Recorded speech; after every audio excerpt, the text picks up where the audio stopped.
why would you go for number 4 and why would you eliminate the remaining? Sir? Why would you eliminate the remaining and why would you go for number 4? Looking at how you have described that a good article should not show the results of a research.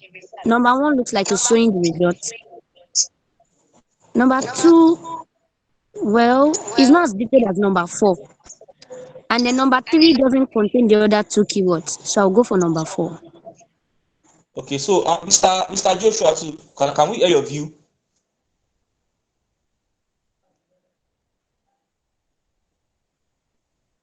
Mr. Joshua too. So thank you very much, ma'am. So Mr. Joshua, can you hear your, so why? I think I'll go for number 1. Okay, you go for number 1. Why? Yes, I think number 4 actually brings out the results in the sense that it talks about how meditation can improve the nursing performance. But number 1 is trying to bring a quantitative report on their investigation Okay. into the whether nursing can improve the whether meditation can improve nursing performance. And number 3 is actually relevant to the subject matter. Okay, number 2. And number 2? Number 2 is relative in a way. Yeah, okay. So, okay, can I take one more? Any other question before we go?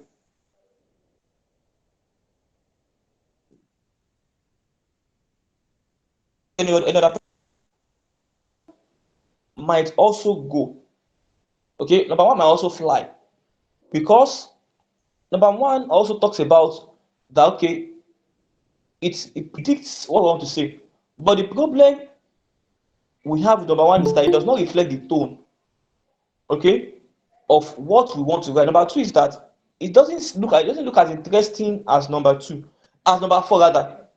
Now, number 1, does it predict content? Yes. Is it interesting? Not really. Does it reflect the tone? No. And important keywords? Yes. Number 2 does not predict the content, and it is declarative, just like Mr. Joshua rightly said, and the other lady, I can't remember your name, I'm sorry. And then, of course, the third one is totally irrelevant. And the fourth one, it predicts the content. Now, talking about it being declarative in a way, okay? Now, it says that a quantitative report on how meditation can improve nurse performance. It is not saying that it will actually improve it.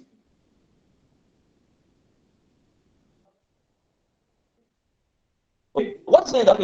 Okay, that is there a way meditation can improve their performance? But it is not saying that it is different from number 2, which says that why mindfulness is that the nurses that meditate, why they make the best communicators. Do you understand? So that is about that.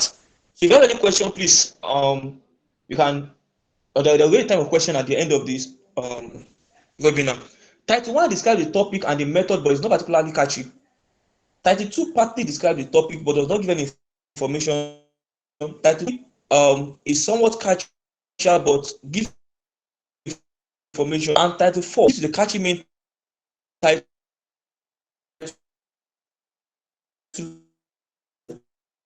And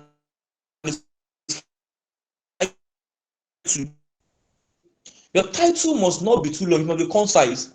In fact, what we use is around 10 to 15 words. Okay? 10 to 15 words. But your title or wherever also look at what is it that each one wants. But usually on a general note, we look into about 10 to 15 words. You look at the title that we have in the third bullet. This is too long. And the one that we have in the 5th bullet, okay, it is better because it's summarizing what we have in this. This one says that a novel study on the effect of blah blah blah in Lagos, Nigeria. But what we have in the last one is just NS1 antigen for diagnosis of dengue fever in children. That is better. Okay, so we use something that you make it concise, make your title concise, and maybe predict the content without, because before somebody reads this one in a novel study on, the person will have forgotten what you read. By the time you get to Lagos, Nigeria, you have forgotten what you even read in the first line. Then keep it specific. Keep it specific, but while keeping it specific, make sure that it is also communicating. Number one, for instance, we have vitamin D and pneumonia. Of course, this is concise, but what is happening with vitamin D and pneumonia? Now look at this last one that we now have. Vitamin D deficiency and risk for severe pneumonia in under 5 children. It's not saying that vitamin deficiency would cause severe pneumonia, that it might be a risk. So it's something that you want to, okay, so after this study was done, what is it that they cause? It stimulates, it whets your appetite to go deeper into whatever it is, that we have there. Now the question is, do you include a place of study or not? That if you are having a full research article now, do you include a place of study? Yes, if you have an analytical paper, I want to include my place of study because results sometimes may be location dependent. For instance, if you have a study on prevalence of hypertension in young adults in Lagos, Nigeria, location is very important in this because the prevalence of hypertension will differ based on your location. It will differ in Lagos compared to Ibadan. It will differ even from Nigeria, whether Nigeria and also the US. It will surely differ. In this case, your place of study might be necessary. But for a review article, depending on your study and depending on what you are reviewing, it might not necessarily be an important factor. For instance, let's say I'm writing on methamphetamine addiction among sickle cell patients. Almost all of them will abuse methamphetamine because it's kind of the commonest. So it does not have to do with location, but if you're writing an original article, you want to look at the location. Now, the keywords in your study must be at the beginning. The keywords that you have, the keywords that you want to, those words are major thing in your research or in your review article. They must be at the beginning. That is, you must have mentioned them before, not at the back. For instance, rituximab for treatment of autoimmune hemolytic anemia is a better treatment of autoimmune hemolytic anemia with rituximab because rituximab is one of our keywords. Rituximab treatment and then the autoimmune anemia itself. And the major thing that we have is the rituximab. You put the rituximab at the back, your reader might lose interest in whatever it is that you are bringing in. So your keyword must be placed in the early part of your title. Okay? So now let us look at this one also. Prevalence of obesity in adults by gender, or gender differences in prevalence of obesity in adults. Which one would you think is better? For first or second? Second. All right, thank you. So the second is better because the major thing we have is the gender differences. That is our keyword. So it is better than that first. And the same thing, you are writing, that's a good one for a review article. We want to look at obesity in adults. So we want to look at the gender and variations in obesity prevalence among adults. So you want to put your keywords at the beginning so that you can catch the attention of your reader. The use of colon in the title, that is if you want to talk about the type or the study design. Okay, so you want to put a colon that after your title to after your main title to now put off the study design. Is it a advanced control trial? Is it a is it an RCT? Is it a case report? Is it a case control study? Whatever it is that you have. The use of appropriate title type. Remember that we talked about the type of titles that declarative, descriptive, and interpretive. You must use the appropriate one. Okay, use the appropriate one. At the form of revision, which tool did we say that we can use for a review article? We said one can be used for both review article and for original research, and that one can be accepted for review article. It might be accepted, but one cannot be accepted for any. So which one is for which? Anybody? Okay, would accept it for interrogative is not accepted for research article Okay. So which one can be accepted for both? for both. I think Yeah. we say declarative. Yeah, now that's descriptive, okay? We said descriptive can be accepted for both, declarative cannot be accepted for both, and then like you rightly said, interrogative, may be accepted for review article. Thank you very much, sir, Mr. Ibrahim, for bailing us out. Then you want to avoid abbreviation in your, please, this is important. Avoid abbreviation in your title. ARF could mean anything. Okay, ARF could mean to my brother in the north. ARF could mean Arewa Resuscitative Forum. Okay, whereas your own ARF is talking about acute rheumatic fever.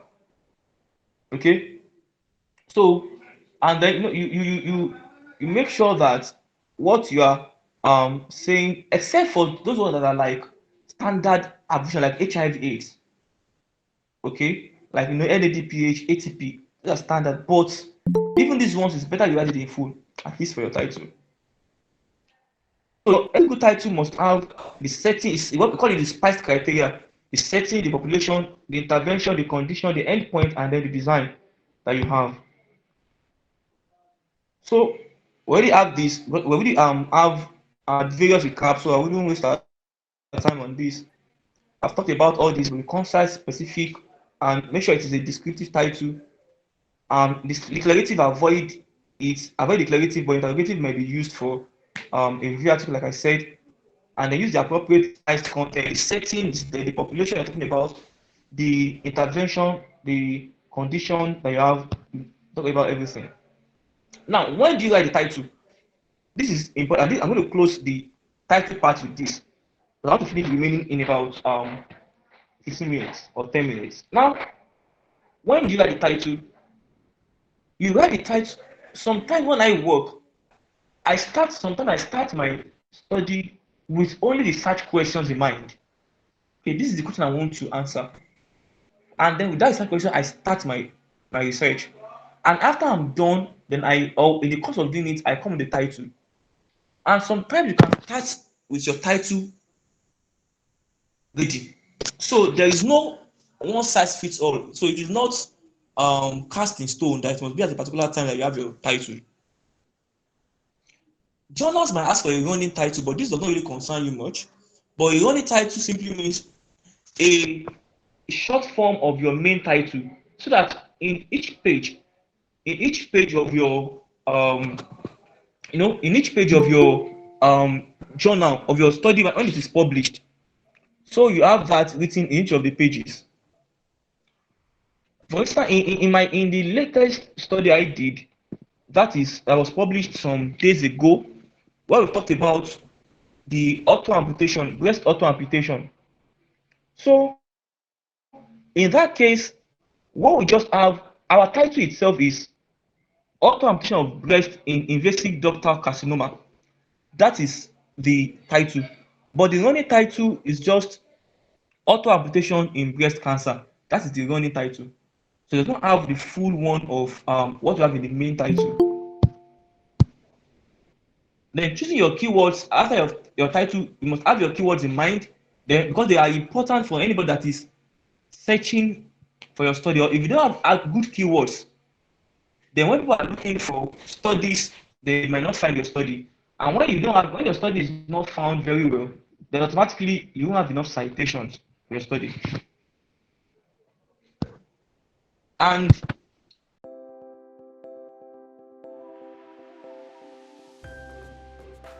to assessing source materials, I'm going to be saying something. Where do we have source materials? Source materials can be gotten from books, you want to write your literature. Where do you get materials from? You have from books, from online database, from newspapers, from documentaries. But I'm going to talk more on the online database. The online database, the major one that people use or that I use is PubMed. PubMed, just if you just put PubMed on Google, it's going to give you the site, and then you click on it. In PubMed works based on your keywords. For instance, I want to write a literature review. We said that your literature review is you are putting in what people have done. I want to write a literature review on auto amputation of the breast in invasive ductal carcinoma. My keywords are auto amputation, invasive ductal carcinoma, invasive or carcinoma. In this case, if I just put in these keywords, Google should be able to bring out my study. Okay, or else people will not cite my study, and the less citation I have, if you're going to academics, the less people rate your work. So you can get from PubMed, you can get from Google Scholars, you can get from AJOL. Okay, AJOL is African Journal of Literature. Then from Science Direct and all those things. So your assessing source material can get from this, from PubMed, from Google Scholars, and they are important because they will help even in putting together your review. And because your reviews, you are bringing out what people have said. So you need journals, you need studies. You can also get from books. But I prefer, because your databases have journals that are verified, they are credible sources. What you have from newspaper may not be credible. What you have from books might not be credible. That's why they revise books. Okay? But from journals, there are things that are credible, that have gone through peer review. Now, the peer review process. What do we mean by the peer review? That is when your work is evaluated by experts in that field. Okay? And why do we review? It is to help the editor decide whether they should publish your paper or not. And also, so as to improve your paper. The reason your work will go through peer review is so that the editor of your journal can know, is this thing worth publishing? Or is it not worth? Should we not publish it? And then the author, when they have gone through your work, it also helps you to improve because it's experts in that field. If I'm doing a work, my latest is that I said auto amputation. It is a study on surgical oncology. So it will be given to peer reviewers in that field. They go through it, they make appropriate correction, and they send back to me so as to improve on my own writing skill also. So the editor's decision will be based on what the peer reviewer advises. Okay? That's the major thing. Usually they give it about two reviewers usually. And the options will now be, is it that they should accept immediately? But most of this is very rare. And then they can also send it back to you for you to revise. And then when you have revised, they say it should be accepted. And then some, they say that if you have revised it, you now take it into consideration again that should be accepted. And the third one is outright rejection. Now it can be painful when it is rejected, but it's all to make you better. Now, when you are revising a paper, when you've been sent whatever it is that you have to revise, make sure that you follow the guideline that has been given, and then you now indicate those revisions that you've made. For instance, you were told to change towel to napkin. Put it there. After you have done it, you send another thing that on page this, line this, towel change to napkin. And another way you can do it, so there's something you can do which is called track changes. Track changes is something that people do that we use on Microsoft Word. Okay, with Microsoft Word, you can track your changes with this. With that, it will show that a change has been made here. Okay, but sometimes it is not everything that the reviewers say that you agree with. They say I should change napkin to towel, but I believe towel is still the appropriate word. Write it that I believe this should be that, and then you explain why. Okay, so queries, maybe your master is being questioned, so you want to answer those questions that are from your editors, but these are left to your peer reviewers or to your editors. So some topics of queries that maybe there are inconsistency in your research, okay, they want to send a question to you that there's a lot inconsistent if it's ambiguous or some information they think are missing.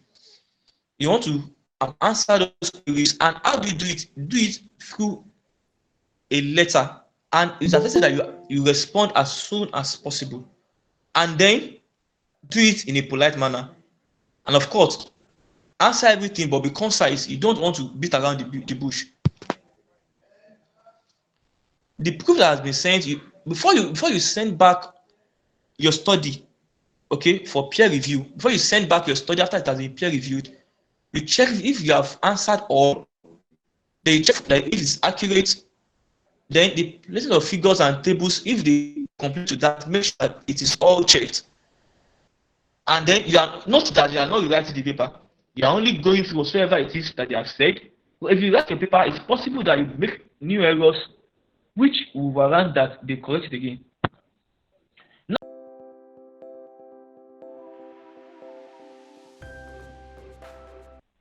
Another concept that we must understand is plagiarism.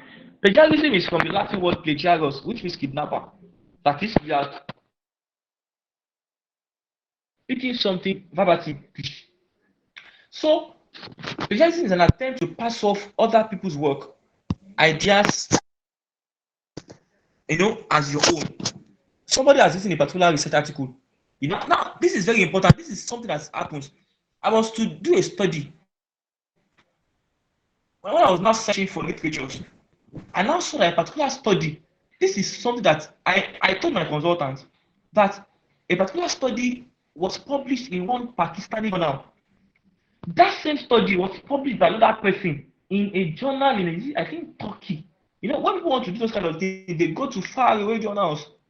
So, same study was published in a journal in Pakistan. That's nothing changed. The same report, the same everything. I told my consultant that I saw everything was published on this, and she was like, there are so many things that people do. But it is because those journals were not diligent enough. If not, that should have been flagged off as plagiarism. Now, 4 kinds of plagiarism we have. We have direct plagiarism, we have paraphrasing, mosaic, and insufficient acknowledgement. Let me just talk about direct means that you are copying everything verbatim. This person said towel is a good absorbent. You copied it, put. That is direct plagiarism. You copied it without doing anything. The next one is paraphrasing. Now, paraphrasing, please note, you have to paraphrase whatever you are doing. But even when you paraphrase, still credit the owner. Still give the owner their credit. When you paraphrase and you turn it to your own idea, in that case it becomes plagiarism. Mosaic means that you paraphrased a bit, you did direct plagiarism a bit, okay? So a bit of direct, a paraphrasing without acknowledgement, you put together. That's what we call mosaic. That's also plagiarism. And if you go to a competent journal, it will be flagged. In fact, plagiarism can make you lose whatsoever it is that you have in academic field. And the insufficient acknowledgement, the person wrote 10 things and you used all the 10, you only acknowledge about 5. That's also plagiarism. You want to avoid it by all means. Now, how do you avoid plagiarism? It's simple. Make sure you credit the owner of the work. Don't take somebody else's work, especially if you are writing literature review. Look, when you're writing literature review, you want to put, I'm sure somebody will talk about it. You want to do a critical appraisal, a critical analysis that, remember I said this, so what is your own opinion on it too? So if you don't take people's opinions as your own opinion, so credit the owner. And finally, you celebrate your paper no matter what it is and where it is published. Even if you are publishing in a local journal, celebrate the journal because it is not easy. So thank you very much, everyone. Any question? So thank you so much.